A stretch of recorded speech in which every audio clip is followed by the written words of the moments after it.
उजनी धरणात येणाऱ्या आवकमध्ये तासागणिक वाढ होती। सायंकाळी 6 वाजता 80,878 क्युसेकनं पाणी जमा होत होतं।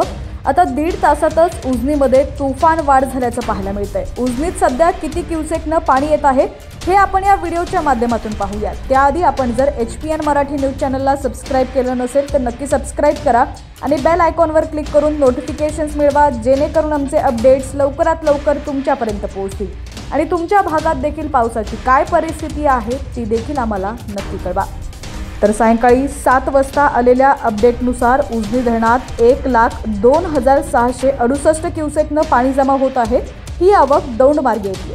अवघ्या 1.5 तासात उजनी धरणात जवळपास 20,000 क्युसेकनं आवक वाढली आहे। उजनी धरणात उद्या दुपारपर्यंत 1,70,000 ते 1,80,000 क्युसेकची आवक येणार आहे। तर उद्या सकाळपर्यंत उजनीत आवक 1,50,000च्या वर जाईल अशी माहिती धरण प्रशासनाने दिली आहे। यामुळे उजनीवर अवलंबून असणाऱ्यांमध्ये आनंदाचं वातावरण आहे।